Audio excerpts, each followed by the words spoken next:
What's up, guys?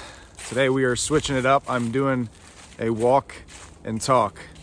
I've been trying to stay more active, so I figured I'd kill two birds with one stone and do my content out here on my walk. I have a trail behind my house, which is pretty great. I'm grateful for it. Got my dog here. This is Harley. Harley, say what's up to YouTube, man. So we're taking a walk. And let's chat. In today's video, I wanted to talk about a hypnosis class that I took this weekend. So I went to a client of mine. They own a health practice, successful health practice. They do multiple seven figures a year. They do really well. His name is Dr. Bill Besman and his wife, Judith.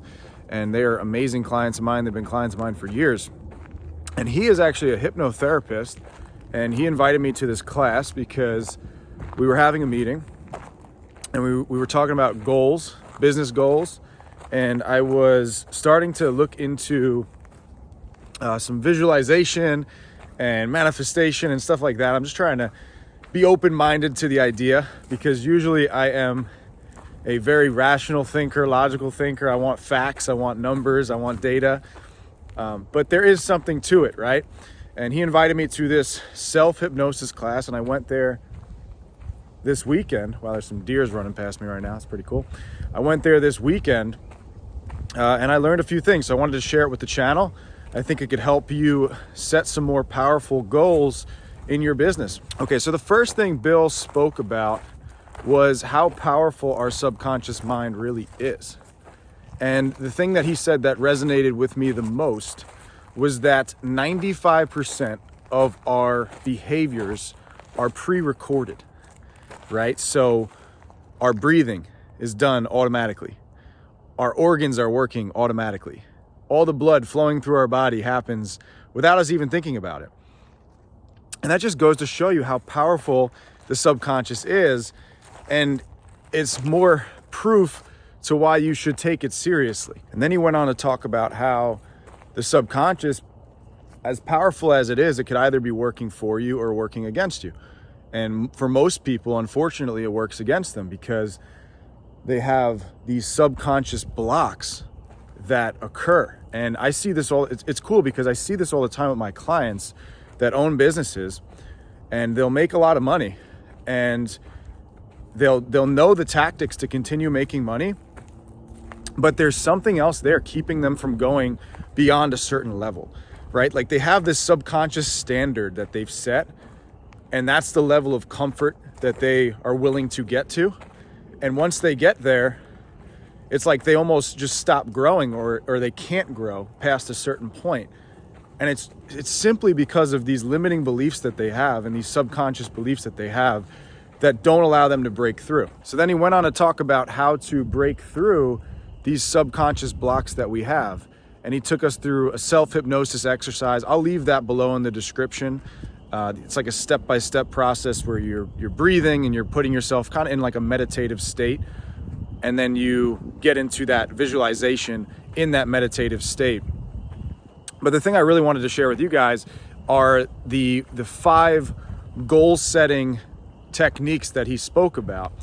And this is really how you can set goals so that your goals are not only effective consciously, but also effective subconsciously.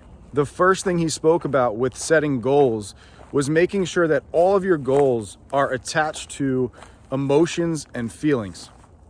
Okay? And this is tough for me because like I said, I'm a very logical thinker, very rational guy. So I always set a monetary goal with a deadline and a number, right?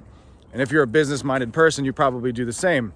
But the reason for having a feeling and an emotion attached to the goal is because the conscious mind is your thinking mind, while the subconscious, which is what you're trying to tap into, is a feeling mind, right? This operates more on feelings. Conscious mind operates more on thinking and your 5 senses, while the subconscious operates more on how it feels and the emotions behind it. So every single goal you have, don't just make it logical, also make it emotional. Really feel what it feels like to be there and have it. So the second thing he said about goal setting is to make sure that it's in the present tense. And the reason he said this is because the subconscious mind doesn't know time. Okay, so it should be, I am wealthy, right? The thought should be, I am wealthy. I am a successful business owner.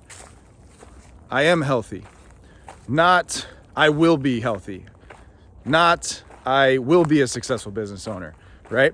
You really want to embody the feeling of what it feels like now, in this moment.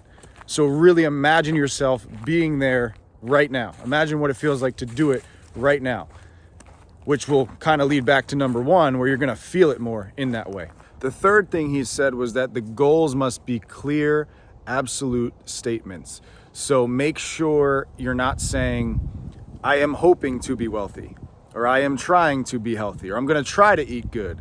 Watch your words that you say and watch your words that you think. And everything should be a clear, absolute statement in the present tense, right? Make sure it's not trying, because that then tells your subconscious mind that you don't have it. That tells your subconscious mind that you lack it if you are trying to get it, or you're hoping for it. That means that you lack it, right? So watch the words that you say and make sure they are absolute statements. So the fourth thing he said about goal setting was pretty basic, but a good reminder, and it's just to imagine it over and over and over again in your head all day, in the evening, in the morning. Keep going back to that visualization. Keep trying to visualize what it looks like to achieve your goals. So the fifth thing he spoke about with goal setting was making sure that you visualize your goals prior to going to sleep. You want to make sure you do this. This is probably one of the most important things. And I thought it made a lot of sense, because when you go to sleep, that is when your subconscious mind is most active, right? So if you go to sleep on a bad note, your subconscious mind is going to be solving for those negative things. Whereas if you go to sleep thinking about and visualizing the goal and the positive outcome that you want, your subconscious mind is going to work for you. It's going to start problem solving for that positive outcome. All right, so to recap the 5 goal setting principles that he gave me, one is to make sure that it is attached to an emotion or a feeling. 2 is to make sure that it is in the present tense. 3 is to make sure that it's an absolute statement, right? I am this, not I am trying to be this. 4 is to just imagine every day and visualize every day and do it throughout your day. And then 5 was an emphasis on making sure you visualize what you want before you go to bed. So that sums up everything that I wanted to speak about in this video. Hopefully this was valuable to you. Let me know down in the comments if you can. I always appreciate the feedback. And if you're not subscribed, please do subscribe. See you in another video.